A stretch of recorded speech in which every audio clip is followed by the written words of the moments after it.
Oke. Bismillahirrahmanirrahim. Assalamualaikum warahmatullahi wabarakatuh. Waalaikumsalam warahmatullahi wabarakatuh.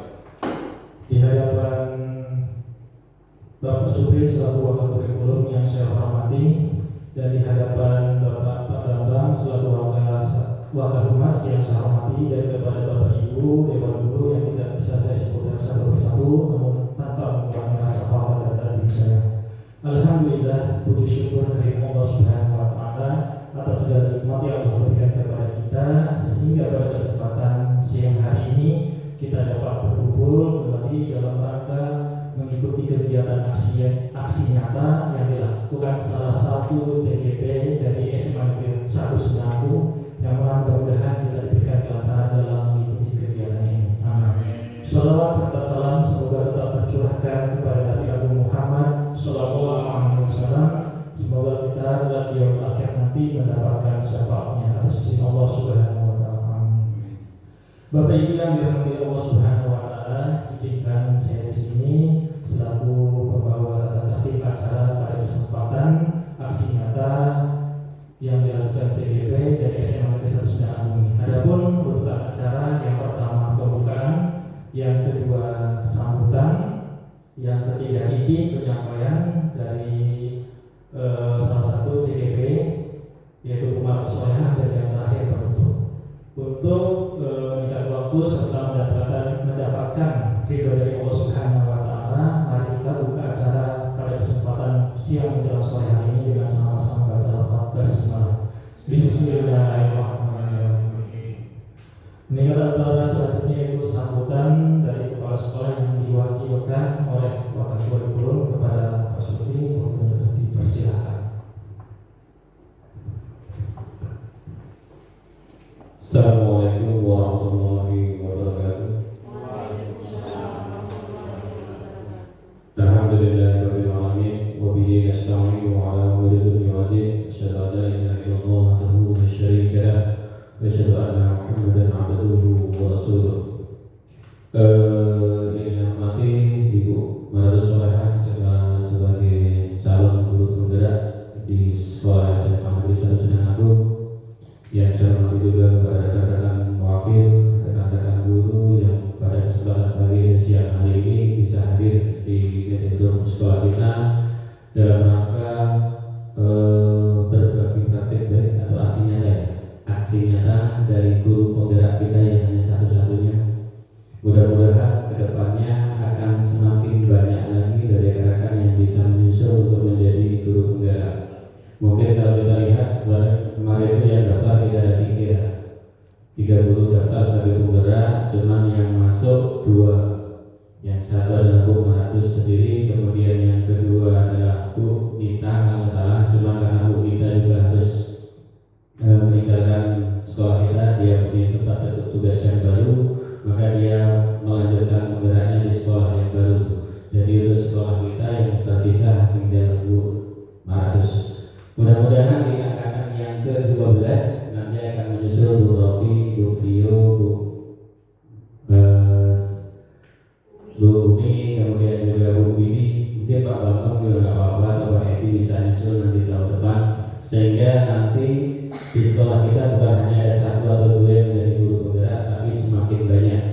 Karena memang penggerak itu selain juga meningkatkan kredibilitas sekolah, juga akan terlihat bahwa sekolah kita ada beberapa guru penggerak yang akan meningkatkan kualitas sekolah. Karena mereka belajar mungkin lebih dari 6 bulan ya.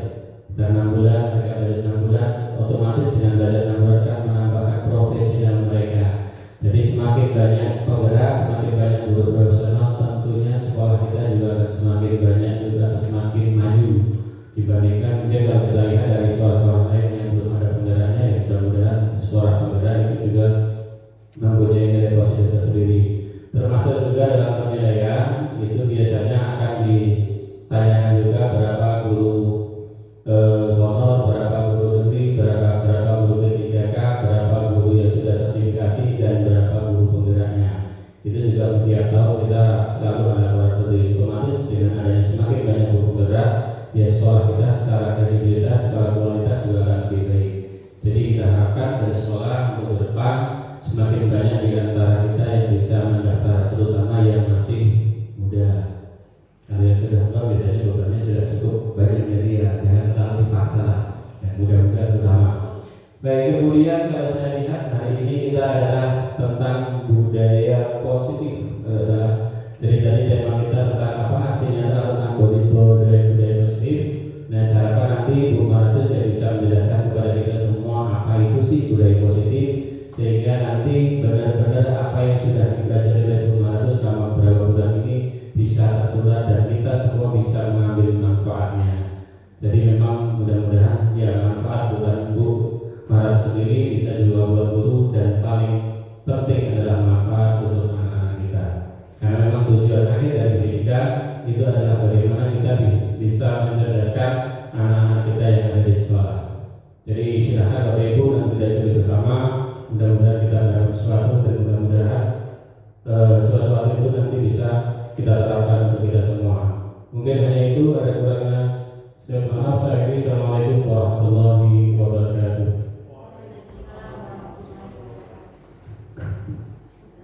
Baik, terima kasih kepada Pak Supri atas sambutan dan pencerahannya kepada kami, yang mudah-mudahan ke depannya, khususnya di SMA Negeri 1 Sedengar ini, ada 20 guru yang daftar guru penggerak, minimal lolos 15 guru gitu. Baik, Bapak Ibu yang dirahmati Allah Subhanahu wa taala, baik, kita langsung saja ke acara yang selanjutnya, yaitu acara inti, yaitu pemaparan atau aksi nyata tentang budaya positif yang akan disampaikan oleh Ibu Maratus Solehah SPI. Kepadanya dipersilakan. Baik, Bismillahirrahmanirrahim. Assalamualaikum warahmatullahi wabarakatuh. Alhamdulillahirabbil alamin wa bihi nasta'in wa ala umuri dunya waddin wa ala alihi wa ashabihi ajma'in. Rabbi zidni ilman, Allahumma anfa'ni bima 'allamtani wa 'allimni ma yanfa'uni warzuqni ilma yanfa'uni. Yang saya hormati dan saya takdimi Bapak Supri selaku Wakil Guru, dan juga Ibu Sri Widya Stuti selaku Wakil Siswaan, dan juga Pak Bambang Prayitno selaku Wakil Humas, dan juga yang saya hormati Bapak Ibu Dewan Guru yang mohon maaf tidak saya sebutkan satu persatu, insya Allah tidak mengurangi takdim saya kepada Bapak Ibu. Alhamdulillah wa syukurillah, pada siang hari ini saya kembali diberikan kesempatan oleh Bapak Ibu untuk melaksanakan aksi nyata 1.4. Sampai situ menurut saya hari ini. Kepada Allah juga saya bersyukur atas nikmat yang luar biasa pada siang hari ini, mensucikan nikmat sehat, nikmat iman yang mudah-mudahan terus Allah karuniakan kepada kita semua Bapak Ibu. Dan kedua kalinya salawat serta salam adalah kita haturkan, kita sanjungkan kepada Nabi besar Muhammad Sallallahu Alaihi Wasallam, Nabi akhir zaman, Nabi yang kita teladani, dan mudah-mudahan telah kita mendapatkan syafaat yaumul kiamah. Amin Allahumma amin. Baik Bapak Ibu, mungkin nanti sesekali saya izin berdiri gitu kalau memang lelah duduk. Jadi yang akan saya sampaikan di sini adalah bentuk aksi nyata atau destinasi tentang modul 1.4 yang kaitannya tentang budaya positif. Sebelumnya saya ceritakan pengalaman saya pada modul ini luar biasa Bapak Ibu, dibandingkan modul sebelumnya. Ini yang dibahas istimewa sekali karena dalam modul ini banyak substansi yang dibahas. Makanya dibuat dalam bentuk aksi nyata karena memang kompleks sekali yang dibahas. Mudah-mudahan apa yang saya sampaikan nanti kurang lebihnya mungkin sebelumnya bisa bermanfaat untuk kita semua, seperti itu Bapak Ibu. Oke, lanjut. Di dalam budaya positif tadi saya bilang istimewa karena kita membahas ada 6 substansi di dalam budaya tersebut. Yang pertama adalah kita membahas tentang disiplin positif dan juga nilai-nilai kebajikan. Yang kedua tentang motivasi perilaku manusia. Yang ketiga hukuman, konsekuensi, dan restitusi. Yang keempat tentang keyakinan kelas. Yang kelima tentang kebutuhan dasar manusia. Dan yang keenam tentang 5 posisi kontrol. Yang ini setiap harinya sangat kita lakukan sebetulnya, cuman mungkin istilah istilah yang baru yang mungkin belum familiar buat kita. Oke, lanjut. Yang pertama ini ada pertanyaan pemantik Bapak Ibu. Mungkin Bapak Ibu sambil bisa dijawab. Yang pertama, hukuman dapat mendisiplinkan anak. Menurut Bapak Ibu gimana? Setuju ya? Oke. Yang kedua, pemberian hukuman dengan hal positif seperti membaca atau membersihkan halaman sekolah dapat meningkatkan disiplin anak. Gimana? Setuju tidak Bapak Ibu? Oke, ada yang tidak ya, ada yang setuju. Itu memang versi kita masing-masing. Memberi penghargaan dapat meningkatkan motivasi belajar anak. Setuju ya? Tapi kalau kita sedikit flashback mungkin, ketika kita memberikan satu penghargaan atau hadiah, kesannya memberikan motivasi mungkin, tapi sebetulnya secara tidak terasa gitu, kita membunuh karakter mereka. Karena anak jadi berpikirnya, oh ada hadiah nih, saya begini mau dapat apa nih? Sehingga ketika dia merasa tidak mendapatkan sesuatu, dia enggan melakukan itu. Itu nggak boleh selama ini. Iya, karena anak akan merasa hadiah lebih penting daripada usaha mereka. Sebetulnya itu. Ya nanti kita bahas lebih lanjut. Oke, next. Ini ada sedikit simulasi sebetulnya. Bapak Ibu nanti bisa mensimulasikan. Ada perubahan paradigma. Di sini ada seorang A dan B. Anggaplah bapak dengan bapak sebelahnya, gitu. Bapak Ibu dengan ibu sebelahnya. Kita memegang secari kertas yang di situ kita tuliskan sesuatu yang sangat berharga dari diri kita atau yang apapun itu menurut kita berharga. Kita tuliskan, kemudian letakkan di salah satu tangan kita. Kita genggam dengan erat. Kemudian tugas teman kita yang sebelah adalah mencoba dengan sekuat tenaga dengan berbagai cara untuk meminta atau kita membuka tangan tersebut. Nah, apa yang dilakukan B ini? Si B ini bisa membujuk, bisa dengan mengancam, dengan menghardik, merayu, atau dengan suap misalkan, atau dengan hal apapun yang kira-kira bisa membuat teman kita membuka tangan tersebut. Mungkin saya boleh minta waktunya sebentar. Bu Umi memegang kertas, Ibu tuliskan sesuatu, apapun itu, boleh no? Atau Pak Bambang boleh digenggam Pak dengan Bapak bertuliskan ya. Soal ditulis, misalkan sesuatu yang berharga itu apa? Rahasia pastinya. Mas kawin. Boleh. Dipegang Pak, dipegang tangan kiri Bapak boleh? Iya. Dipegang yang kencang sekali. Pak Edi boleh mencoba meminta Pak Bambang membukanya atau diminta itu apa isinya? Oh gitu ya? Kejauhan nggak tahu bunyi. Boleh. Kira-kira, oke. Kira-kira kalau Pak Bambang membukakan itu dengan ketika bumi merayu atau memberikan sebuah nih 100.000 atau diiming-iming atau jangan pernah dibuka? Kalau uang enggak. Oh gitu. Ini lebih berharga. Oh kalau uang itu lebih berharga. Dengan uang lebih berharga itu. Iya, terus dengan apa kira-kira dibuka? Dengan orangnya. Oh luar biasa. Kasih apa buat Pak Bambang? Ya berarti yang bisa membuka itu karena mungkin lebih kepada rayuan gitu ya. Oh saya pasangkan diri saya untuk Pak Bambang gitu ya. Wah lebih aman. Oke, berarti itu oke next. Maksudnya apa sih simulasi ini? Boleh di next? Iya. Yang pertama, ilusi guru mengontrol murid. Ya, yang kita merasa hebat, kita mampu mengontrol murid kita. Gitu mungkin ya. Ilusi bahwa kritik dan membuat orang merasa bersalah dapat menguatkan karakter. Ada kalanya yang tadi Pak Bambang pegang, kalau dia bilang apa sih itu paling gak penting, kita lebih nggak akan membuka ilmu gitu. Kok dia udah ngatain saya seperti itu.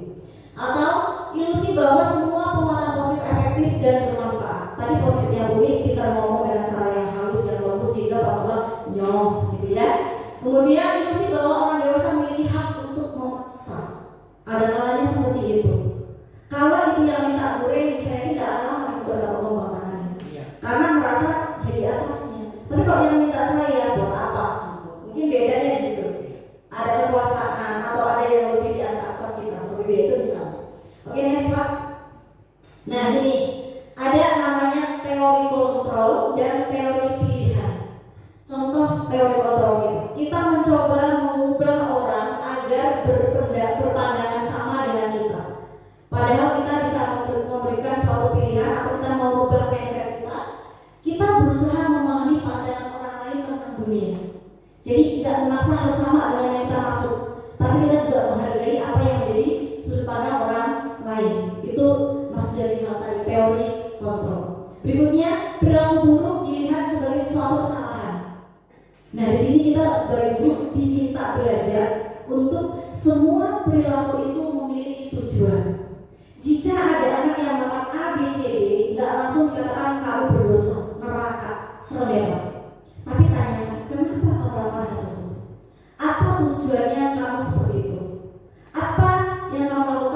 Tujuannya buat apa sih? Kenapa sih kamu begitu? Jadi kita mencari tahu lebih dalam masalah yang sebetulnya ada di dalam diri anak itu, bukan yang hanya yang tampil.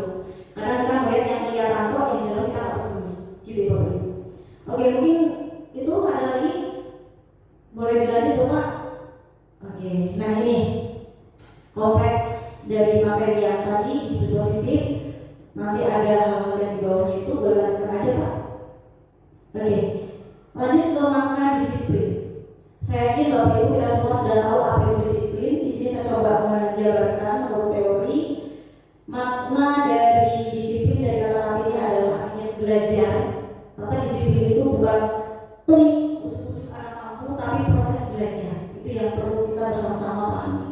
Makna asal dari kata ini berkonotasi dengan disiplin diri dari Marcus Aurelius dan Plato. Ini menurut beliau, disiplin diri membuat orang menggali potensinya menuju sebuah tujuan yang dia hargai. Namun dari budaya kita, makna kata disiplin telah berubah menjadi sesuatu yang harus dilakukan seseorang pada orang lain untuk mendapatkan kepatuhan. Itu yang kata tentang disiplin selama ini.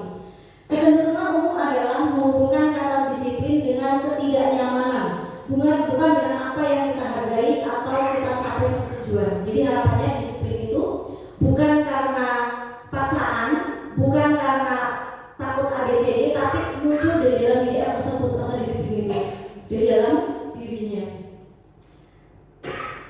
Oke, ini masih dengan makna disiplin. Ada menurut Ki Hajar Dewantara, saya agak lanjutkan. Menurut Ki Hajar Dewantara, sebagai pendidik tujuan kita adalah menciptakan anak-anak yang memiliki disiplin diri, sehingga mereka bisa berperilaku dengan mengacu pada nilai-nilai kebajikan universal dan memiliki motivasi intrinsik bukan ekstrinsik. Ini amanah dari Bapak pendidikan kita tentang hal disiplin. Yang ternyata yang penting itu adalah anak-anak bisa memunculkan rasa yang baik itu dari dalam diri mereka, bukan dari faktor yang lain. Nanti kita bahas ada motivasi intrinsik dan ekstrinsik. Lanjut Pak. Begitu berikutnya ada nilai-nilai kebajikan universal. Ini nilai-nilai kebajikan apa sih sebetulnya? Nilai kebajikan itu nilai-nilai positif yang sebetulnya sudah kita kenal. Seperti halnya misalkan rasa percaya diri, tanggung jawab, disiplin, gitu ya. Nah, apa itu nilai-nilai kebajikan yang disepakati bersama, lepas dari suku, agama, bangsa maupun latar belakangnya. Jadi hal yang dianggap baik, yang itu semua orang menganggapnya satu pemikiran. Gitu. Gotong royong ya kita bersama-sama melakukan kebaikan. Misalkan apa ini individu mandiri, misalkan orang-orang yang mampu melaksanakan kegiatan yang positif dengan independen, gitu. Misalkan seperti itu. Nilai-nilai kebajikan adalah sifat-sifat positif manusia yang merupakan tujuan mulia yang ingin dicapai di setiap individu. Itu nilai kebajikan. Oke, lanjut. Nah, ini Bapak Ibu beberapa contoh nilai-nilai kebajikan universal. Jadi yang mungkin selama ini kita tahu, tapi itu sebetulnya dikasih nama apa sih gitu. Ternyata masuk ke dalam nilai-nilai kebajikan. Ketika ada di profil pelajar Pancasila ada beriman, itu dia kebajikannya. Seseorang dikatakan beriman ketika dia teguh dengan Tuhannya, bisa melaksanakan ibadah. Anak-anak yang mandiri ketika dia mampu melaksanakan sesuatu dengan diri sendiri, tidak mengandalkan orang lain, tidak tergantung, benar kritis dan seterusnya. Kemudian ada toleransi, rasa hormat, integritas, mani dan seterusnya. Itu bentuk dari nilai-nilai kebajikan universal. Oke, lanjut. Nah, motivasi perilaku manusia yang tadi saya bahas, ada beberapa jenis motivasi yang bisa kita temui dalam diri kita. Lanjut Pak. Oke, sebagai seorang pendidik, saat kita perlu hadir di suatu pelatihan, motivasi apakah yang melandasi mendasari tindakan kita? Misalkan nih, kita hadir di ruangan ini ketika rapat misalnya. Kira-kira motivasi apa sih yang bikin kita hadir rapat waktu itu? Misalnya karena apa? Kewajiban, takut di dapat snack. Iya, itu boleh saja, banyak motivasi. Kemudian ada yang mungkin betul kewajiban, tanggung jawab itu dari dalam diri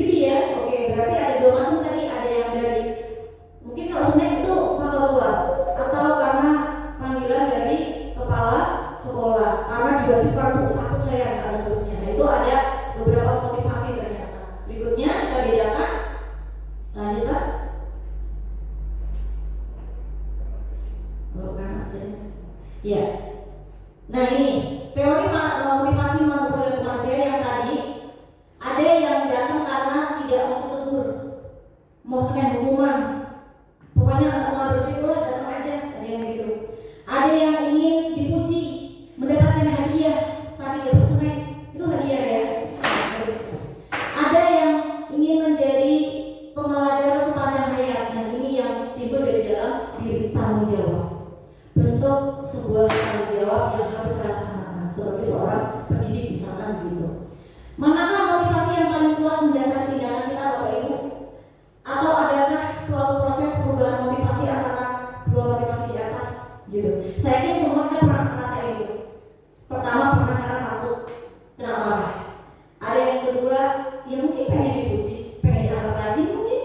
Yang ketiga, ya saya guru, ya tanggung jawab saya gitu. Artinya tiga-tiganya mungkin pernah kita rasakan, kita lakukan, tapi poin yang perlu kita tingkatkan di sini adalah yang poin ketiga poin itu yang dinamakan dengan motivasi intrinsik dari dalam diri kita. Kalau yang dua itu ekstrinsik, ya boleh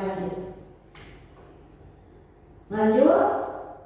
Ini masih hal yang sama. Nah ini tadi dicontohkan menurut Diana Bosen dalam bukunya Restructuring School Discipline menyatakan ada tiga motivasi dalam manusia. Jadi saya sampaikan Bapak Ibu, ada motivasi eksternal, ada juga internal atau tadi intrinsik. Untuk menghindari ketidaknyamanan atau hukuman. Jadi takut diomongin, takut nanti ditegur, itu tadi bentuk dari motivasi eksternal karena ada pengaruh dari orang lain. Yang kedua, untuk mendapatkan imbalan atau penghargaan dari orang lain atau sebuah lembaga misalkan, itu juga masih eksternal.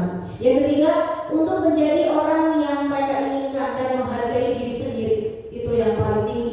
Jadi motivasi yang tertinggi adalah ketika kita melakukan sesuatu itu bentuk kita menghargai diri kita sendiri. Karena kalau bukan kita siapa lagi?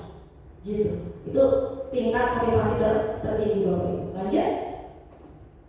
Nah, ini untuk menghindari ketidaknyamanan atau hukuman tadi itu adalah tingkatan terendah dari sebuah motivasi.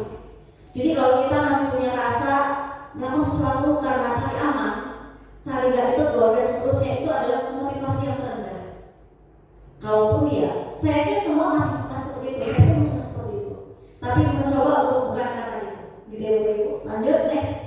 Nah yang kedua tadi untuk mendapatkan imbalan juga mudah-mudahan seperti yang sering kita bicarakan ke anak-anak, jangan memikirkan akhirnya tapi prosesnya, gitu ya. Misalkan ada sebuah imbalan apapun bentuknya, mungkin rezeki yang dari Allah itu hadiah, itu nggak perlu kita pikirkan karena itu sudah hak berat, misalkan seperti itu.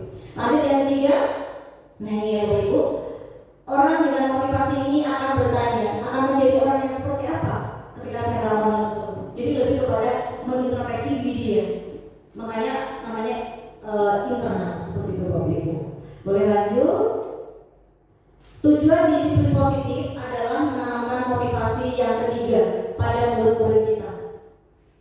Jadi itu tujuannya, supaya murid kita juga punya motivasi internal yang mereka bisa ketika ada apa yang mereka lakukan, apa yang mereka kita perintahkan, mereka punya rasa untuk kalau saya kerjain ini, saya akan menjadi orang yang seperti apa ya?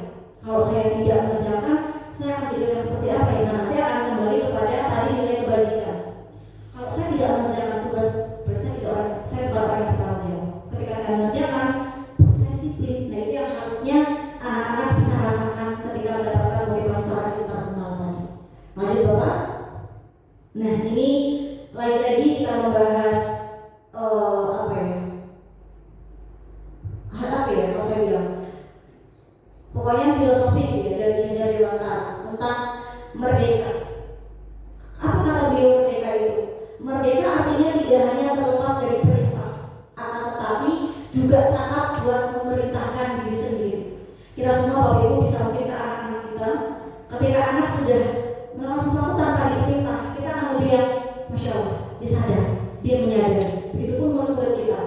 Kalau mereka melakukan sesuatu tanpa kita perintah, kita sudah merasa sangat berhasil. Tapi kalau diperintah lagi masih nggak ngerjain seterusnya, itu kadang membuat kita lelah, capek. Dan itulah yang perlu kita timbulkan kepada diri kita, motivasi internal tadi. Ya, itu Bapak Ibu. Lanjut. Hukuman, konsekuensi, dan restitusi. Langsung Pak. Apa itu hukuman? Sebelum kita membahas lebih mendalam tentang penerapan restitusi, Kita perlu bertanya dulu, adakah perbedaan antara hukuman dengan konsekuensi, Bapak Ibu? Beda nggak hukuman dengan konsekuensi? Beda atau sama? Nih? Beda.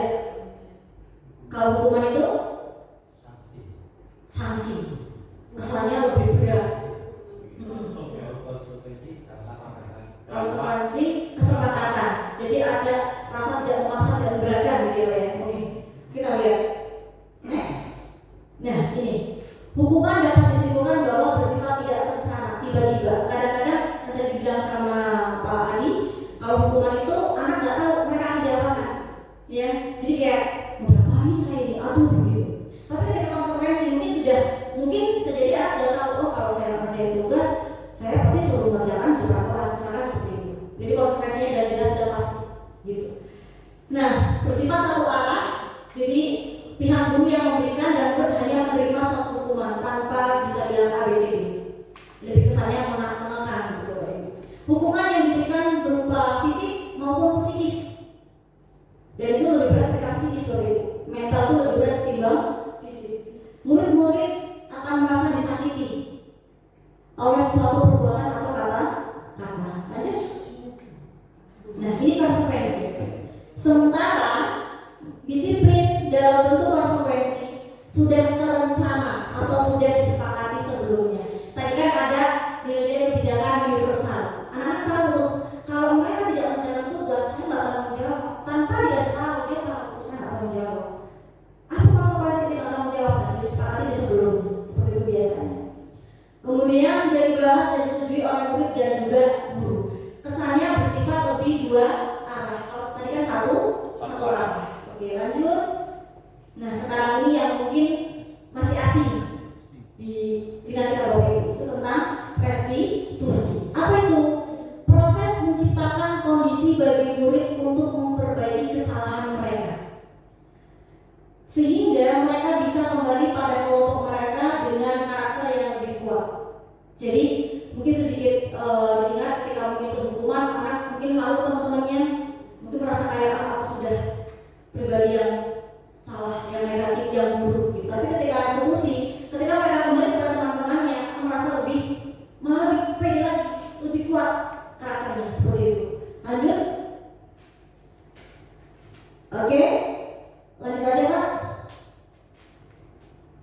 Ini tentang penghargaan. Oh iya, tadi saya bilang tentang hadiah. Apakah setuju ketika anak diberi hadiah? Jawabannya ada yang setuju dan yang tidak. Ya betul. Karena di sini ada memang dihukum oleh penghargaan. Jadi ternyata penghargaan bisa menjadi sebuah hukuman sebetulnya.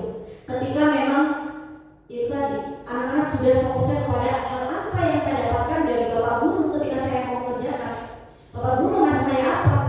Ketika mereka sudah biasa dikasih, tiba-tiba nggak dikasih, kecewa. Wah, males, coba nggak dapat apa-apa gitu. Nah itu yang biasa sering terjadi.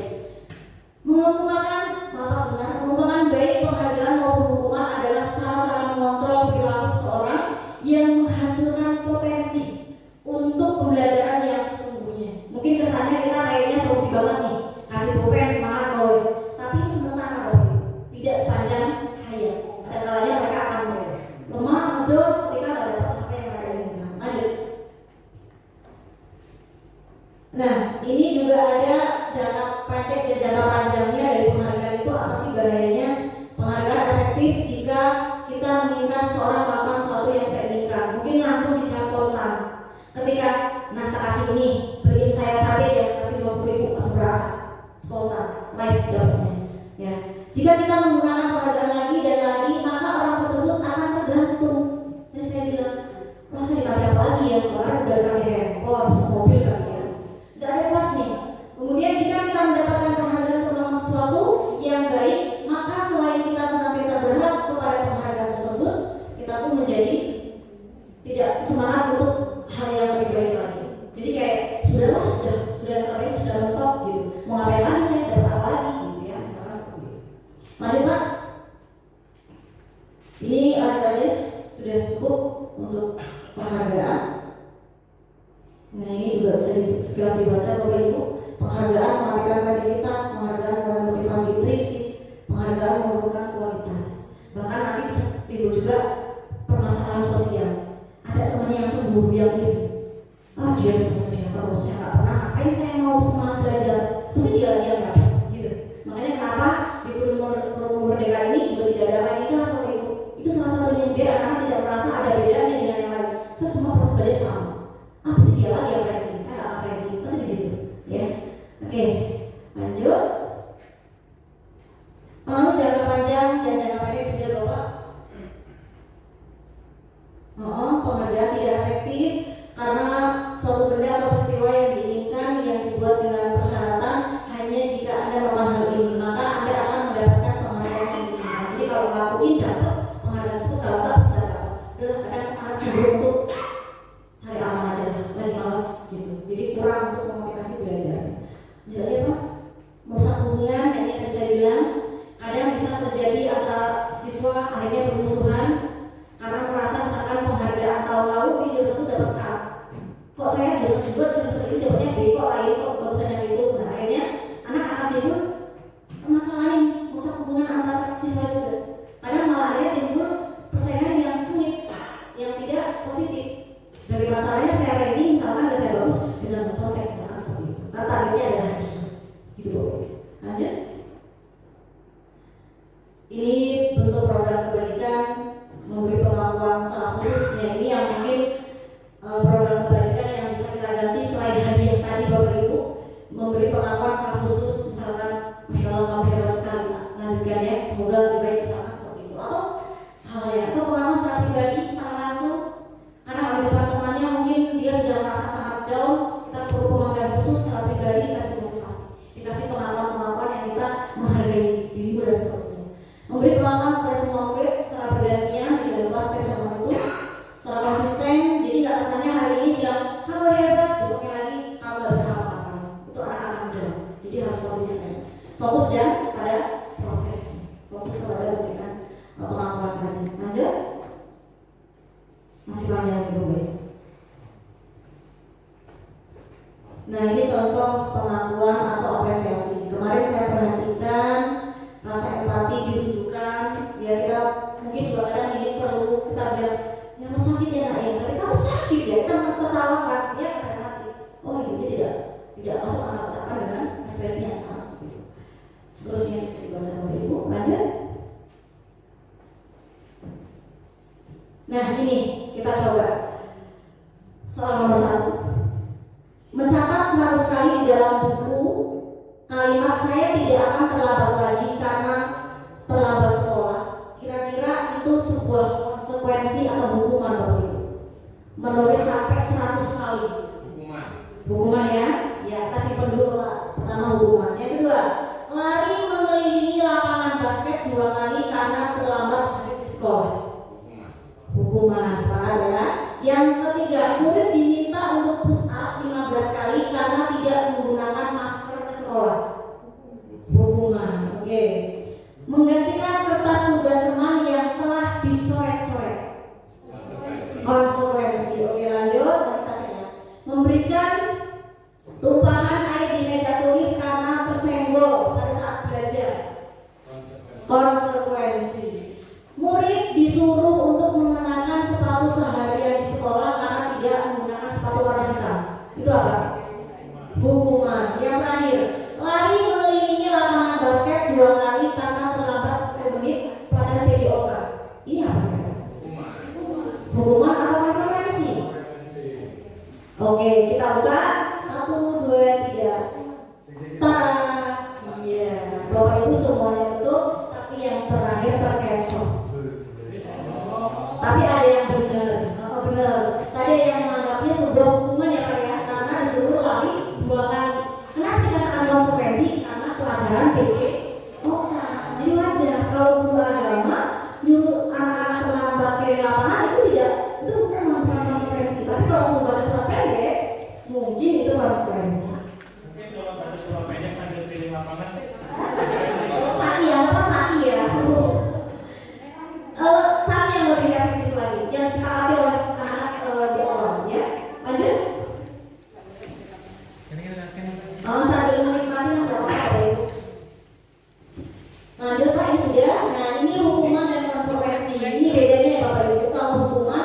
sesuatu yang menyakitkan harus terjadi, kadang menyakitkan, yang beritahu konsekuensi sesuatu yang harus terjadi. Dia sudah tahu apa konsekuensinya ketika dia melakukan suatu hal.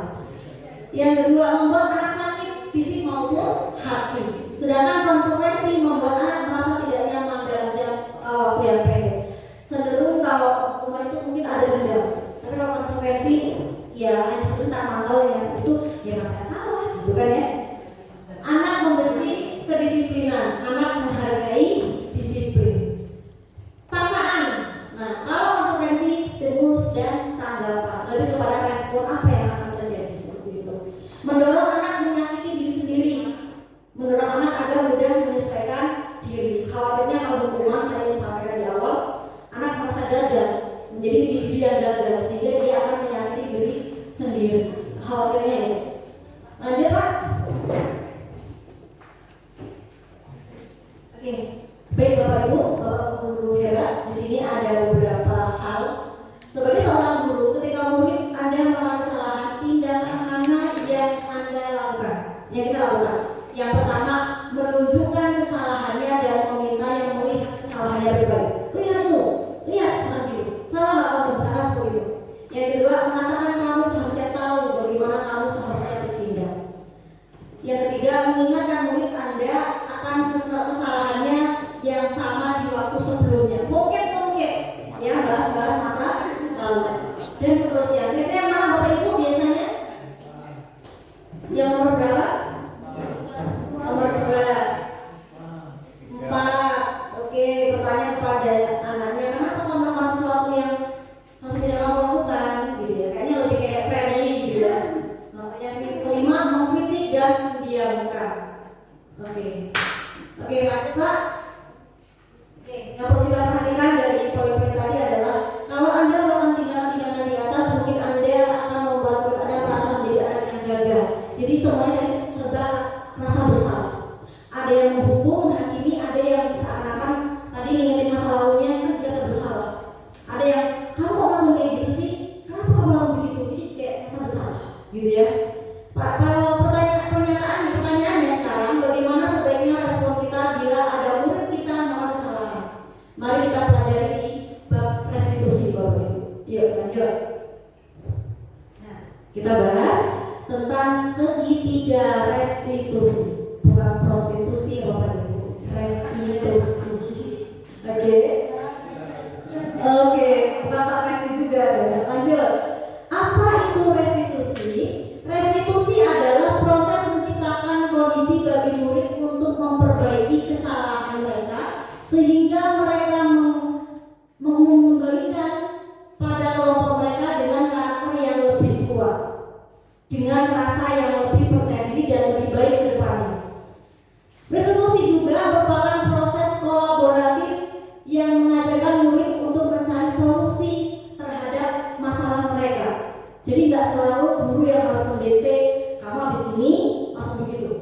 Salah ini enggak. Jadi restitusi lebih kepada anak-anak itu akan digali ketika mereka melakukan kesalahan, apa yang bisa kamu memperbaiki hal tersebut. Jadi mereka mencari solusinya sendiri. Ini dituntut oleh Bapak Ibu guru. Lanjut. Nah ini di dalam segitiga restitusi, kenapa dikatakan segitiga? Karena memang ada 3 tahapan, 3 upaya yang dilakukan. Yang pertama adalah menstabilitaskan identitas.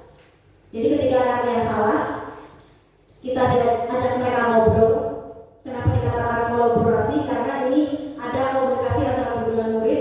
Yang pertama dilakukan, tahapan pertama adalah menstabilkan dulu identitas mereka. Kenapa menstabilkan? Anak merasa gagal ketika merasa salah. Bisa tanya, kamu kenapa? Saya salah ya Bu, saya sudah melakukan bla bla bla. Nah, ketika anak merasa bersalah itu, kita jangan kemudian malah memanfaatkan kondisi main kapok tambah merasa bersalah. Enggak, tapi kita menstabilkan rasa mereka supaya mereka balik kembali.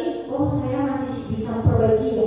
Oh, saya nggak sefatal itu ya, gitu. Itu menstabilkan identitasnya. Yang kedua, validasi tindakan yang salah. Ketika mereka sudah merasa, oke, saya bisa memperbaiki, salahnya tadi apa, kemudian kita juga menyampaikan misalnya anak-anak kesalahannya misalkan terlambat. Kita boleh Bapak Ibu sebagai Iya. Kita sudah tahu nih kenapa dia terlambat, misalkan karena HP-nya mati Bu, jadi alarmnya nggak bunyi. Sampaikan. Setelah tadi distabilkan, dibilang oke, kalau saya yakin kamu juga sudah berusaha dengan maksimal datang ke sekolah ini, tapi terlambat juga bukan keinginan kamu kan? Saya yakin pasti kamu nggak pengen terlambat. Gitu. Jadi ada pengakuan kalau dia itu nggak sengaja gitu. Nah, kemudian divalidasi. Tapi kamu tahu ya, berarti besok tidak boleh terlambat lagi. Gimana seterusnya? Ini nanti langsung ke keyakinan dia. Jadi kita stabilkan dulu, validasi dulu kesalahan dia. Kalau dulu ibu juga pernah gitu, ibu juga pernah terlambat. Gara-gara aku nggak ada masalah mas. Tapi bagaimana? Ibu juga ngobrol sama orang tua ibu supaya ibu juga dibangunkan. Jadi seperti itu diberikan gambaran kalau dia nggak selalu salah. Iya, betul. Nanti kita bahas. Jadi sebenarnya nggak sempurna itu kita. Nanti ini kan teori. Nanti dibahas. Terus kemudian ada nih kan Pak, menanyakan keyakinan. Nah ini yang tadi tujuannya kita menggali mereka supaya mendapatkan solusinya sendiri. Kalau kamu terlambat, kamu tahu sudah melanggar keyakinan kelas yang mana atau melanggar nilai universal yang mana, dia bisa gak disiplin. Nah, supaya kamu disiplin, kamu akan seperti apa? Misalkan gitu, nah kamu jawab, saya akan ini Bu akan lebih tepat waktu bangunnya, misalkan gitu. Saya akan bilang sama ibu kalau dibangunin cepatin air aja tuh biar bangun, misalkan gitu. Jadi anak akan membuka diri untuk lebih memberitahu, oh ini yang saya suka, saya maunya di gini, gitu ya Bu. Lanjut. Oke, 9 ciri restitusi. Yang pertama, bukan untuk menebus kesalahan, ya, namun untuk belajar dari kesalahan. Jadi nggak ngulang lagi. Apa sih yang membuat anak-anak senang kok datangnya ini? Bisa jadi apa dia merasa diperhatiin sama mami? Bisa jadi gitu. Senang kalau terlambat ketemu mami diperhatiin, jadi kayak ada perhatian gitu. Jadi gitu. Ya. Memperbaiki hubungan, ya, memperbaiki dirinya dan hubungan kepada yang lain. Jadi antara guru dan siswa tidak ada rasa benci, tapi malah enak aku sama ibu itu orangnya mengerti, misalnya gitu, nyaman dan seterusnya. Tawaran bukan paksaan. Tadi ada kolaborasi, ada obrolan. Besok kalau kamu terlambat lagi kamu bagaimana? Nah itu tanyakan konsekuensi kamu apa gitu. Jadi ada tawaran nggak maksa. Restitusi menuntun untuk melihat ke dalam diri. Dia gali ke dalam diri mereka sendiri. Oh iya saya terlambat begini karena saya begitu mau begadang, jam 2 belum tidur, ya kan rasa oh memang saya keliru. Restitusi mencari kebutuhan dasar yang mendasari tindakan. Nanti kita bahas ada 5 kebutuhan dasar manusia. Kira-kira ketika ini juga kita bahas. Kemudian lanjut ya, lanjut. Menstabilkan identitas yang sudah saya bahas. Di sini bisa dengan kata-kata Bapak Ibu tidak tertarik untuk mencari tahu siapa yang benar siapa yang salah, ada yang berantem. Bapak Ibu lebih tertarik untuk menyelesaikan masalah. Jadi kita enggak siapa yang salah, siapa yang duluan, siapa yang berantem, atau siapa yang bolos, siapa yang ngajak bolos, kita fokus ke situ. Tapi lebih fokus kepada kenapa melakukan pembolosan itu, apa yang terjadi sebelumnya dan setelahnya, seperti itu. Itu menstabilkan. Kemudian supaya anak tadi tidak merasa pribadi yang salah, pribadi yang gagal. Itu yang paling penting. Oh dia keliru, makanya ada yang bilang kan Bapak Ibu ya. Setahu saya hilang itu sekali 2 kali. Tapi kalau anak salah sampai 5 kali itu bukan hilang sebetulnya, itu kesadaran. Lanjut. Nanti ini validasi kesalahan atau kebutuhan. Nah ini yang pertama saya bilang validasi, divalidasi. Tanyakan, oh jadi kamu terlambat karena begini. Oh kamu bolos karena kamu lapar. Berhubung rumahnya dia dekat, dia pulang menyolong aja misalkan. Ternyata ada kebutuhan dasar anak yang dia kelaparan Bapak Ibu. Itu yang perlu kita solusinya biar anak-anak gak kelaparan itu apa? Jadi patungan, kasih makan siang, gitu ya. Jadi kita tahu dulu kenapa kesalahan tersebut terjadi, apa motivasi mereka kesalahan. Gitu. Lanjut. Nah ini menanyakan keyakinan. Ini yang sebetulnya harus kita perbarui semua Bapak Ibu dari awal pembelajaran, terutama tentang membuat keyakinan kelas. Dulu yang kita tahu adalah peraturan kelas. Sebetulnya kenapa dirubah menjadi keyakinan? Karena lebih pertama kesannya tidak memaksa, karena dibuat oleh dua belah pihak, siswa dengan guru. Guru hanya lebih mengarahkan, ayo sebutkan apa saja. Ketika mereka masih menggunakan kalimat yang negatif, guru meluruskan dengan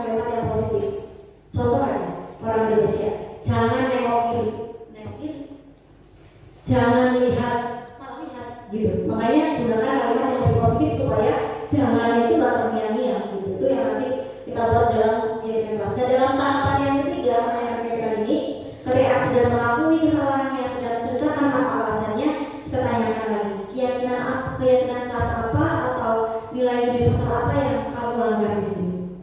Oh ya Bu, saya tidak disiplin, saya tidak jujur misalkan. Oke, ketika kamu tidak jujur, kamu akan melakukan apa supaya orang yang lagi percaya dengan kamu dengan tidak jujur yang pertama kamu lakukan, dia akan menceritakan, oh biar orang yang percaya sama saya lagi Bu, saya akan lebih hati-hati, misalnya seperti itu. Banyak saya jawab mereka. Satu kalau ibu kalau ngobrol seperti itu.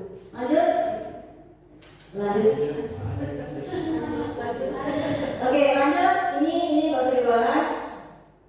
Sudah cukup. Nanti itu tentang intervensi. Lanjut.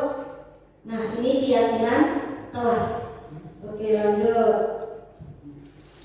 Keyakinan kelas. Mengapa kita butuh keyakinan kelas? Supaya di dalam pembelajaran itu kita memiliki tujuan. Dan dalam mencari tujuan itu tentunya harus ada hal yang kita sepakati bersama. Misalkan tidak akan ada tiba-tiba anak main HP sembarangan dalam pelajaran kalau sebelumnya sudah kita bikin keyakinan kelas. Dan kata-katanya lebih positif, misalkan menggunakan HP diperbolehkan ketika untuk membahas materi, misalkan gitu, atau menggunakan HP dalam kelompok maksimal 2 HP. Itu mereka akan belajar jangan pakai HP, jangan main game, gitu. Biasanya seperti itu. Keyakinan kelas ini dibuat mungkin sudah terbayang ya Bapak Ibu, sudah ada yang bikin juga saya yakin. Pertama anak-anak itu kita jelaskan dulu apa perbedaan keyakinan dengan peraturan kelas. Kemudian mereka sudah menyebutkan hal apa saja yang ingin mereka tuliskan, tampilkan dalam kesepakatan kelas itu. Misalkan, Bu, datang 15 menit dari bel masuk itu nggak boleh Bu. Ya, bikin kalimat yang positif. Hadir di sekolah tepat pada waktunya dalam kurung jam 7 misalnya begitu. Jadi lebih bilang jangan terlambat, nggak boleh. Itu tidak positif kalimatnya. Atau misalkan dilarang membuang sampah sembarangan, diganti dengan buanglah sampah pada tempatnya. Iya seperti itu. Lanjut. Next, keyakinan kelas sepertinya sudah. Nah ini pertama harus lebih kata-kata yang konkret, bukan abstrak, jangan ambigu. Jadi harus jelas kata kerjanya. Keyakinan kelas merupakan pertanyaan-pertanyaan yang universal. Pernyataan keyakinan kelas senantiasa dibuat dalam bentuk positif. Dan ini biar lebih anak semangat Bapak Ibu, ketika sudah dibikin, tempel di karton misalkan, tempelkan di kelas teman-teman mereka semua. Itu akan lebih membuat mereka itu proyek 1, proyek 2, proyek 3 dan seterusnya. Dan mereka merasa bangga karena mereka menandatanganinya. Begitu. Lanjut. Prosedur pembentukan ini kayaknya sudah cukup lah, sudah dibahas cara membuat keyakinan kelas. Lanjut. Nah ini contoh keyakinan kelas, selalu menggunakan kalimat positif, senantiasa menjadi yang terbaik, percaya dan menghormati orang lain, dan barang yang bukan miliknya jika sembarangan pakai dan seterusnya. Untuk kelas ini anak SD sebetulnya. Boleh ini untuk kelas SMP. Kami meyakini bahwa sangat penting untuk menghormati semua orang dan barang milik orang lain. Lebih positif. Bukan jangan pakai sepatu temannya, jangan pakai buku temannya. Mereka akan penasaran kenapa nggak boleh dipakai, nggak diambil. Nah, kesalahan kan gitu. Biasanya gitu. Lanjut. Ini contoh keyakinan kelas lagi, masih next. Nah, ini peraturan keyakinan kelas. Ini kata-kata peraturan yang sebelah kita ganti dengan yang lebih positif. Selalu kembalikan buku ke tempatnya. Ada yang positif Bapak Ibu kalimatnya? Gimana? Ada yang positif?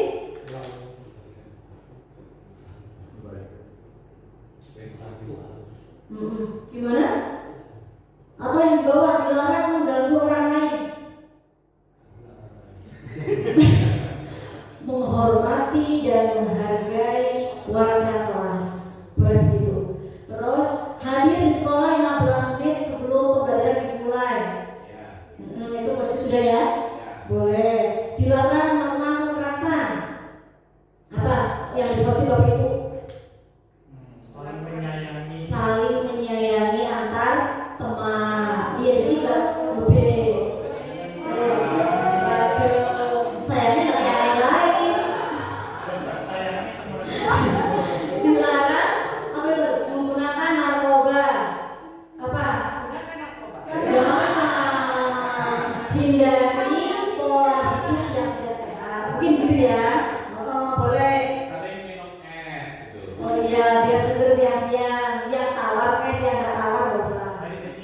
Hati-hati pagi.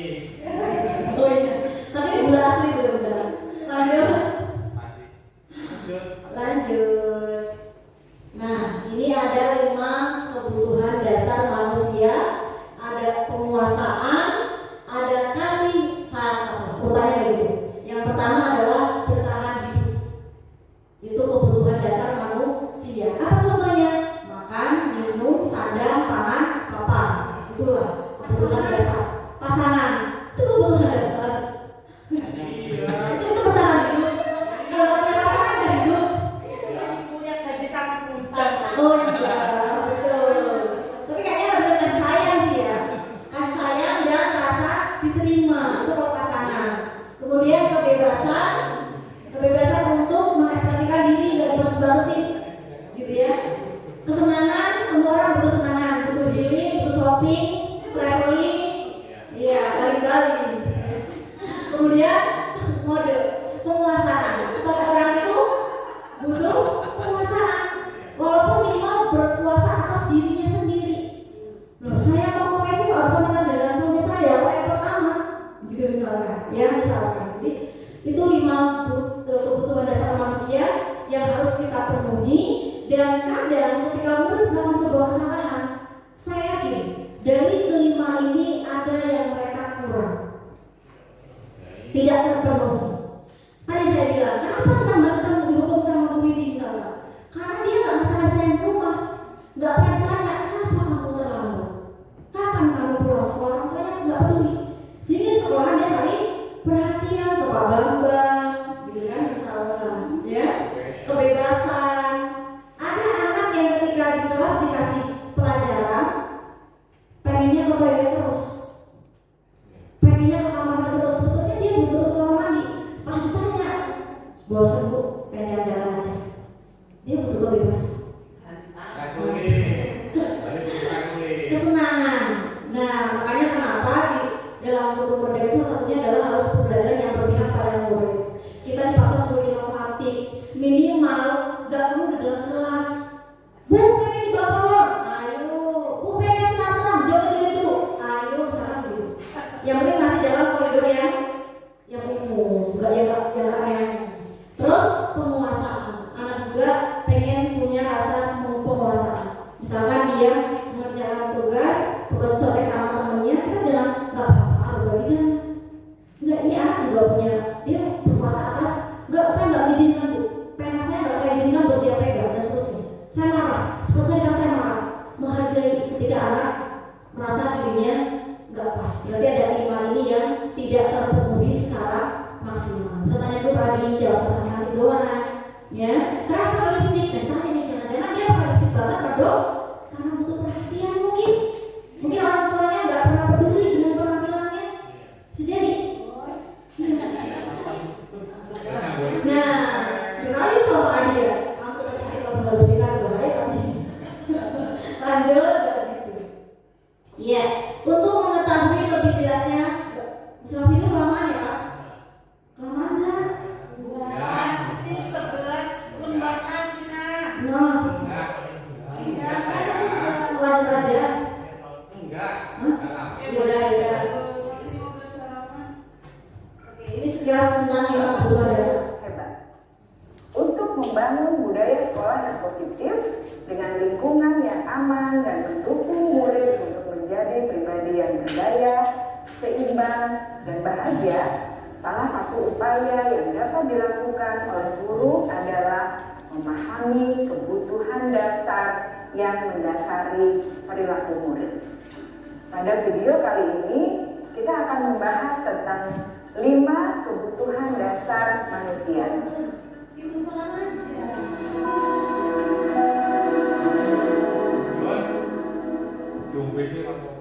Ki Hajar Dewantara dalam salah satu kutipannya menyatakan, kita ambil contoh perbandingannya dengan hidup tumbuh-tumbuhan.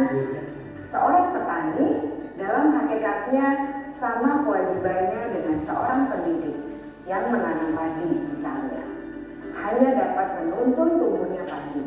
Ia dapat memperbaiki kondisi tanah, memelihara tanaman padi, memberi pupuk dan air, membasmi ulat-ulat atau jamur-jamur yang mengganggu hidup tanaman padi, dan lain sebagainya. Ketika guru memahami kebutuhan apa yang mendasari perilaku murid, dan guru berusaha menuntun dan mendukung murid dalam memenuhi kebutuhannya secara positif, pada hakikatnya guru tersebut ibarat seorang petani yang sedang berusaha memahami kebutuhan masing-masing tanaman, dan ia berusaha memenuhi kebutuhan tanaman tersebut agar dapat tumbuh dengan subur dan maksimal.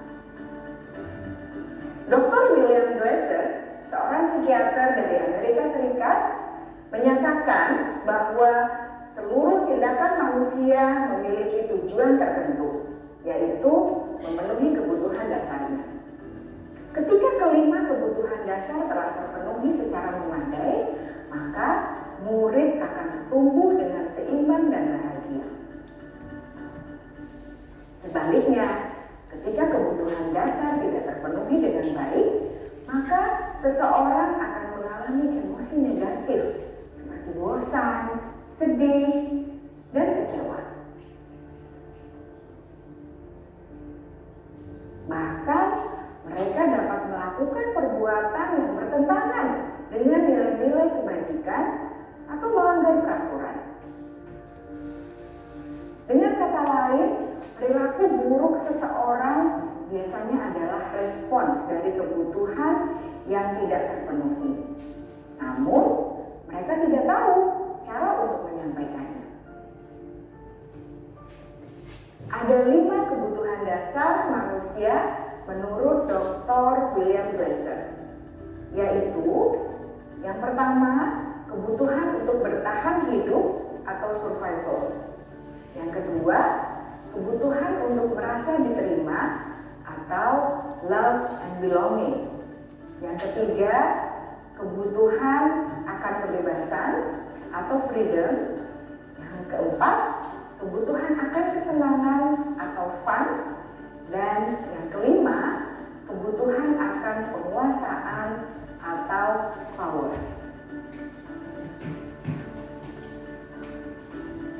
Kebutuhan dasar yang pertama adalah kebutuhan yang bersifat fisiologis untuk bertahan hidup atau survival. Misalnya, kesehatan, rumah, dan makanan. Kebutuhan biologis sebagai bagian dari proses reproduksi termasuk kebutuhan untuk tetap bertahan hidup. Kebutuhan untuk merasa aman juga termasuk dalam kebutuhan ini.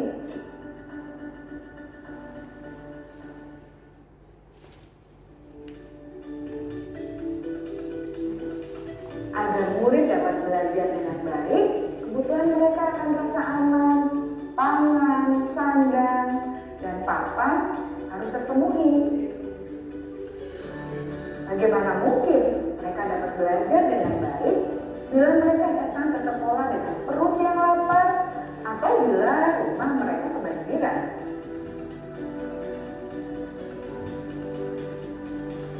Setelah kita mengetahui kebutuhan pertama yang sebagian besar bersifat fisiologis, mari kita lihat kebutuhan kedua sampai kelima yang semuanya berhubungan dengan psikologis. Mari kita lihat kebutuhan yang kedua, yaitu kebutuhan akan perasaan diterima oleh kelompok atau komunitasnya, atau kebutuhan love and belonging. Kebutuhan ini meliputi keinginan untuk tetap terhubung dengan orang lain seperti teman, keluarga, teman kerja, dan kelompok di mana kita tergabung. Setiap murid ingin menjadi bagian yang berharga dari kelas. Oke, itu Bapak Ibu tentang 5 dasar kebutuhan murid. Lanjut. Waktunya sudah lumayan sore. Di sini juga sudah. Gak apa-apa, aku belum jauh. Nah, ini yang juga menarik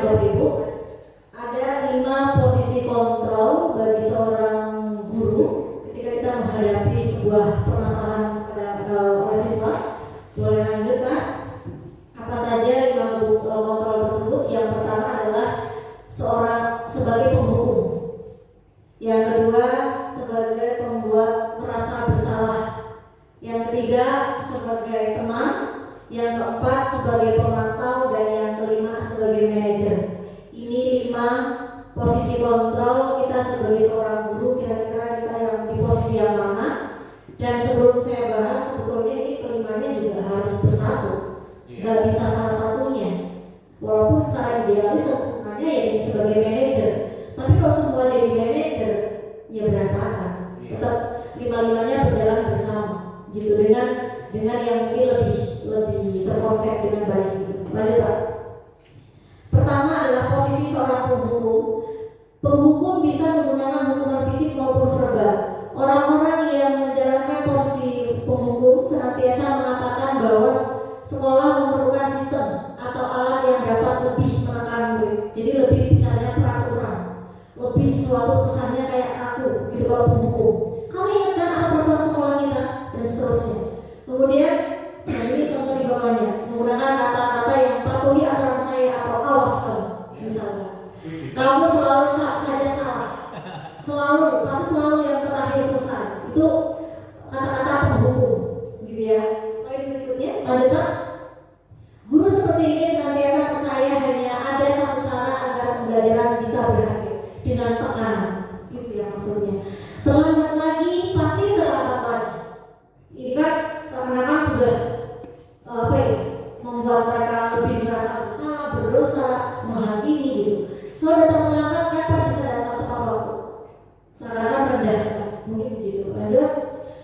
Hasil kemungkinan murid marah dan menendang atau bersifat agresif akan lebih serem lagi kalau biasanya dengan hukuman atau penghukum. Bisa jadi sesudah kembali duduk, murid tersebut akan mencoret bukunya atau meja tulisnya. Lebih buruk lagi, sepulang sekolah murid melihat motor atau mobil bapak ibu guru akan menggores kendaraan atau diberbesi. Itu mungkin karena sifat dihukum juga, misalkan begitu. Lanjut.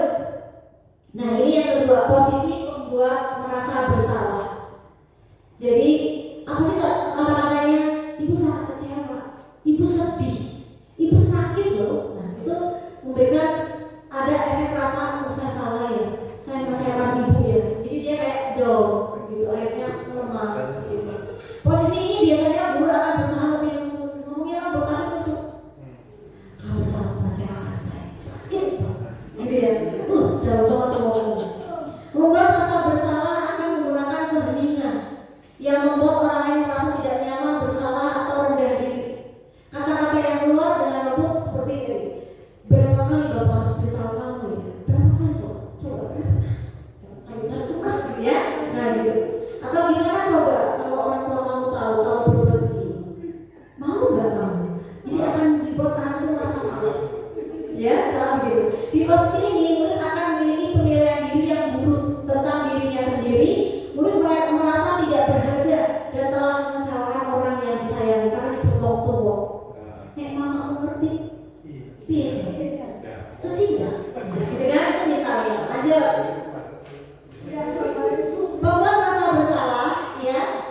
Dengan ada suara yang lemas, halu, sedih, bahasa tubuh yang merapat ke anak langsung ya Allah, kamu kok gitu lagi sih? Gitu ya. Sambil emosi ya. Adi, kamu bagaimana? Kamu sudah berjanji dengan ibu tidak akan terlambat lagi. Kamu kenapa? Ini pakai bahasa yang lembut, kesannya kayak kamu salah banget, gitu ya. Pas banget. Pas ya? Hasilnya apa bagi anak murid? Murid akan merasa bersalah Bapak Ibu. Bersalah kalau mengecewakan ibu dan bapak gurunya. Murid akan merasa menjadi manusia yang gagal, tidak sanggup membahagiakan orang lain. Seburuk itu mereka perasaannya. Jadi kita anggap seperti ternyata mereka dalam. Jadi nggak cerita sini. Kadang-kadang sikap seperti ini lebih berbahaya dari sikap menghukum. Menghukum bisa selesai, itu sesuatu. Tapi dari perasaan yang disentuh. Nah, maksudnya dari sekarang yang sekarang terjadi siswa bunuh diri. Ada yang Bapak Ibu cuma hal sepele yang harus bilang, mungkin salah satunya adalah rasa bersalah yang terlalu dalam, merasa nggak berharga, mati aja lah. Paling gitu. Maksudnya ya, iya. Iya. Nah nih, karena emosi akan tertanam rapat dalam hati,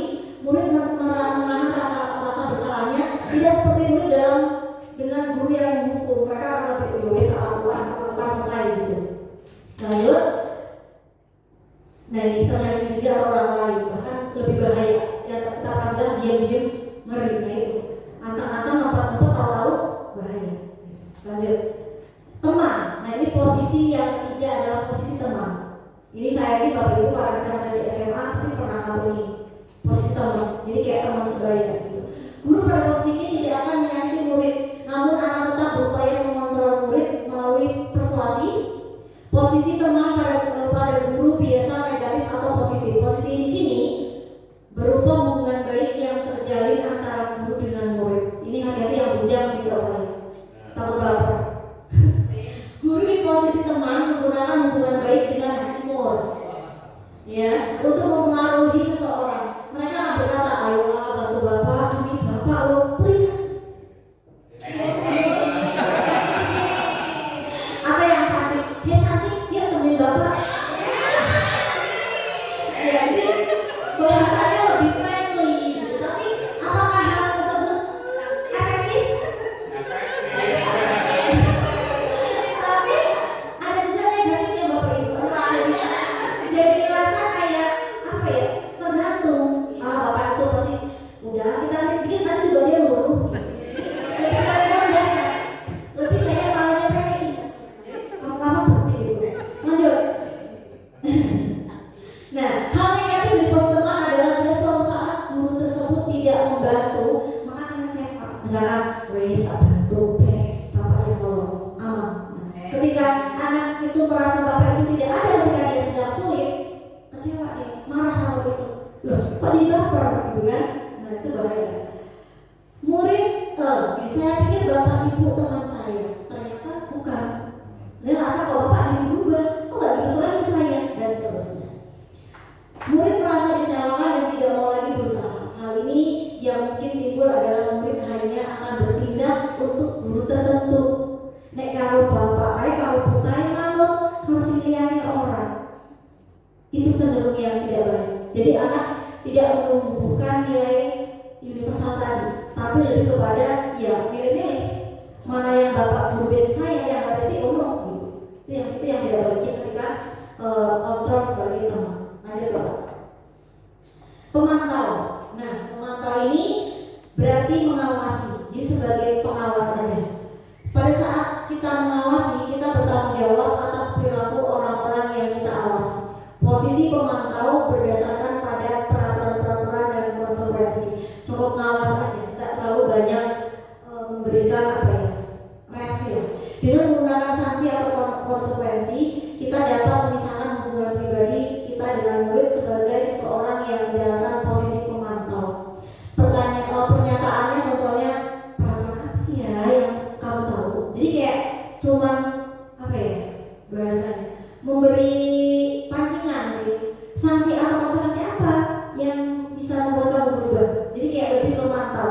Tapi ini belum puncaknya posisi. Ini masih pemantau. Nanti yang terpuncaknya adalah manajer. Jadi ini masih yang setelah manajer, di bawahnya manajer maksudnya.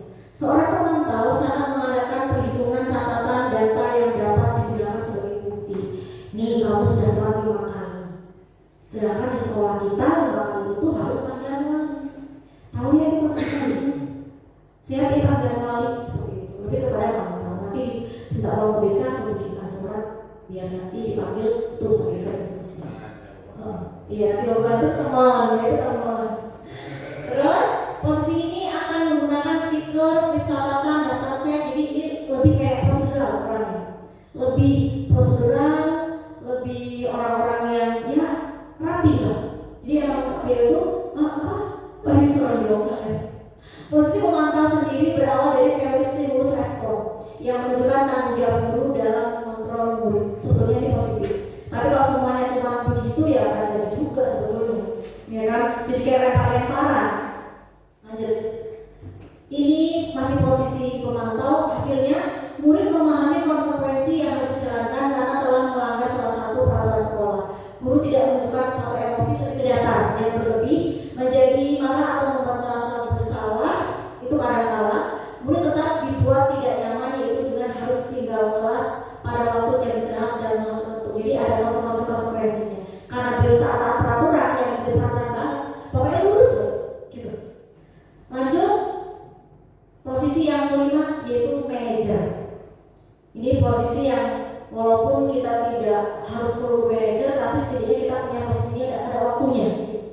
ada validasi, ada stabilitas identitas, ada validasi, ada keyakinan yang disepakati. Itu yang dilakukan oleh manajer. Lanjut. Bisa jadi dalam penerapan disiplin sehari-hari kita akan kembali ke posisi teman atau pemantau. Jadi intinya Bapak Ibu, saya bilang dari awal tadi, 5 posisi ini sebetulnya tetap kita harus berkolaborasi. Jadi tidak ada yang sempurna, memang harus saling menyempurnakan dengan kolaborasi tadi. Kalau di dalam sekolah tidak memiliki 5 posisi ini, ya masa ada yang kurang. Masa semuanya memantau, cari aman, udah sama. Atau misalkan semuanya datar, anak-anak mungkin nyepelin juga. Atau semuanya mau yang membuku juga nggak bagus, stres lah semuanya yang membuku. Nah gitu. Dan saya yakin nggak semua guru bisa jadi pembuku. Cuma porsi tertentu, gitu kan? Porsi mahal, porsi. Iya. Dan semua jadi manajer juga nggak pantas. Kalau semuanya misalkan anak alhamdulillah, asusila, kalau cuma pakai manajer doang, nggak tidak lebih lanjut, ngeri. Ya artinya 5 ini harus saling berkolaborasi, tidak ada yang harus lebih juga tidak boleh, kalau bukunya juga enggak. Yang penting ya kita bersama-sama sih tujuannya dengan restitusi supaya anak itu kembali kepada kondisi awal mereka, kalau mereka itu manusia yang merasa dihargai, itu sih yang paling penting. Kalau nanti memberikan konsekuensi, dan ada dengan konsekuensi yang lebih membangun karakter mereka dibandingkan hanya melukai fisik dan hatinya. Lanjut. Pak Adi lagi di sini ya. Iya, karena Pak Adi emang terkenal banget Pak Adi. Terkenal itu, ya kan? Adi, apakah kamu mengetahui jam berapa sekolah dimulai? Ya ini sebenarnya apa bahasa gitu sih, bahasa halus ya, ini manajer. Adi, apakah kamu mengetahui jam berapa sekolah masuk? Jam 7 Pak. Gitu kan? Ya, jadi kamu terlambat ya. Ini sudah jam 7:15 misalkan begitu. Dan seterusnya ya Bapak. Bagaimana perasaan murid diperlakukan seperti itu? Posisi manajer suara guru lebih tulus, natural, tidak melemah, tidak meninggi, nggak juga datang. Bagi salah, kan datar ya. Itu harus lebih ya. Kayak hidup, ngomong tuh pakai hati. Jadi anak tuh merasa kalau diperhatikan. Kamu terlambat ya, dan seterusnya. Pada posisi manajer tadi tidak perlu marah, tidak perlu meninggikan suara, apalagi merujuk-rujuk ke murid, berkaca pinggang atau bersikap seolah-olah misalkan, nggak perlu itu. Jadi perlu kelihatan pribadi yang kuat mentalnya dan menguatkan gitu-gitu, meyakinkan diri hati. Lanjut. Besok dipraktikkan 5-5-nya. 5-5-nya, pas kayaknya bisa ya Bu. Satu anak 5 maju bisa. Iya. Proposal bersalah gitu ya. Yuk, simulasi kita bikin film. Nah, sudah di penghujung waktu Bapak Ibu, dari penghujung slide ini ada beberapa refleksi, tapi saya minta Bapak Ibu ngomong pakai cara proyekkan. Ya. Nah, hal baru apa yang mengubah paradigma saya yang saya dapatkan setelah mempelajari mobil? Monggo saya akan menjawab Bapak Ibu. Hal baru apa yang mengubah paradigma saya yang saya dapatkan setelah tadi kita belajar bareng? Mbak? Kalau saya sih apa ya? Iya, gimana Pak? Hal baru apa kira-kira? Hal baru yang saya dapat tadi ada ibaratnya yang lebih halus atau lebih santun kita gunakan dalam dunia pendidikan. Misalkan jangan terlambat. Nah, berarti kan kita lebih santun lagi, bisa diharapkan hadir tepat waktu, kurang lebih seperti itu. Karena dalam kebiasaan kita sehari-hari kebanyakan kita pakai kata jangan kayak seperti larangan. Dan hal larangan itu membuat anak pada usia SMA itu kan mereka masih rasa penasaran, akhirnya ya larinya ke sana. Kurang lebih seperti itu, mencoba hal yang dilarang tadi. Mungkin salah satunya itu yang saya dapat dari pertemuan hari ini. Dan tadi ada 5 kebutuhan dasar, terus tadi yang terakhir ada 5 posisi kontrol. Berarti intinya kita memang dalam kehidupan 5 Nah, Pancasila kita 5. Iya. Produk dari kita 5, terus ada apa? Rukun Islam 5. Makanya ini juga ada kebutuhan hidup. Apalagi kelima, jangan nambah ya. Oh, jangan nambah. Kalau istri satu aja, istri satu. Takutnya ke situ arahnya. Ini kode. Cari pembenaran. Oke, itu Lomba. Terima kasih. Kasih aplaus untuk Lomba. Iya, tadi hal baru adalah salah satunya kalimat positif ya Pak, tentang keyakinan kelas. Pertanyaan berikutnya, perasaan apa yang muncul selama mengikuti sesi ini, khususnya mengenai makna disiplin dan motivasi intrinsik atau motivasi internal tadi? Ayo, Bu Rofi mau jawab? Boleh.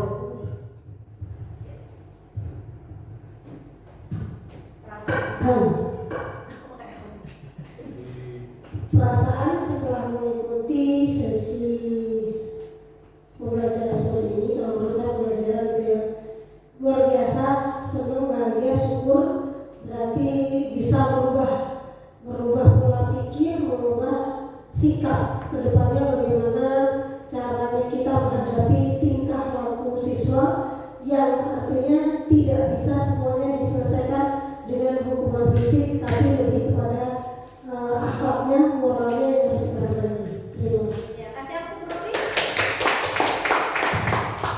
Ya. Pertanyaan berikutnya, peran Among atau seorang guru seperti apakah yang saya lakukan selama ini sebelum kita mempelajari modul ini? Pak Adi boleh jawab? Selama ini sebagai guru perannya seperti apa? Sebagai hukum tadi yang dibahas di platform itu. Boleh sedikit cerita Bapak apa-apa? Curhat lupa gitu. Terima kasih banyak Ibu.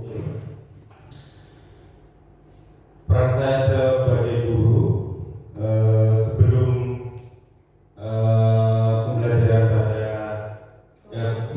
saya Bu ya, karena banyak sekali ilmu yang didapat setelah pembelajaran modul ini. Saya perannya itu lebih ke teman, gitu. Iya. Seperti apa Pak contohnya?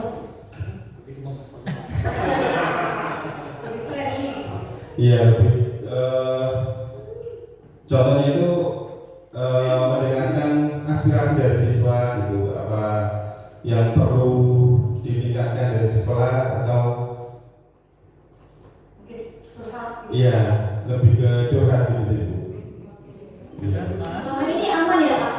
Kalau menjadi seorang teman aman ya? Cukup aman. Oke, karena kan Pak Adi laki-laki gitu, kalau yang deketin perempuan pasti lain. Oke, terima kasih Pak Adi atas jawabannya luar biasa ya. Memang sebagai teman juga kita butuh Bapak Ibu, karena mereka anak remaja yang memang lingkungan kehidupannya tuh 80% di pertemanan. Dimana ketika pertemanan itu baik, sebetulnya dia menjadi baik. Cuma kadang-kadang itu tadi takutnya salah persepsi aja. Salah teman aja. Salah teman ya, salah gaul. Iya betul. Pertanyaan yang terakhir, saya akan menjadi among atau guru yang seperti apa setelah mengikuti pelajaran Montessori ini? Mami?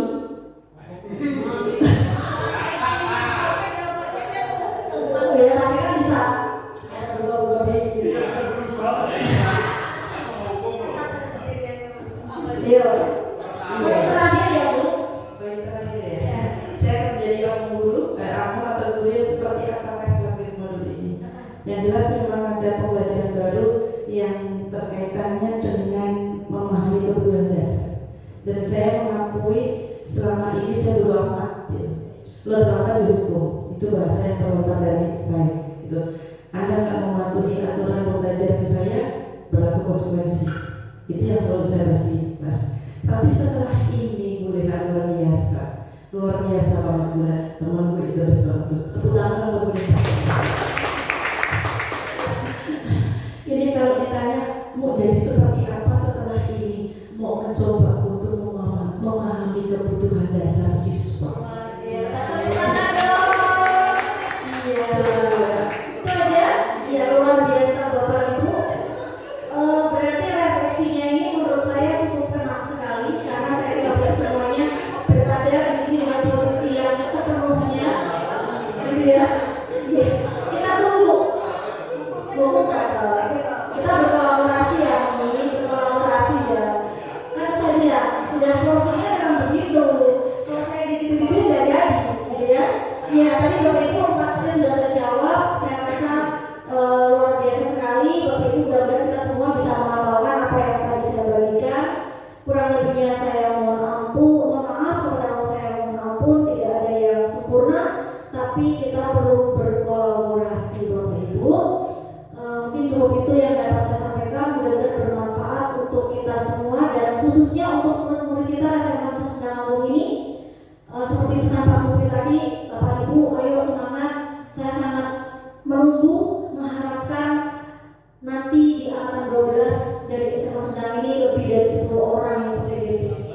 15 targetnya. Biar apa?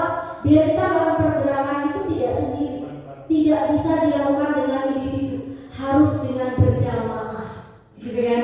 Dengan berkolaborasi. Saling bergerak, tergerak, bergerak, menggerakkan. Iya, oke. Oke, terima kasih. Wabillahi taufiq wal hidayah. Wassalamualaikum warahmatullahi wabarakatuh. Waalaikumsalam warahmatullahi wabarakatuh. Oke.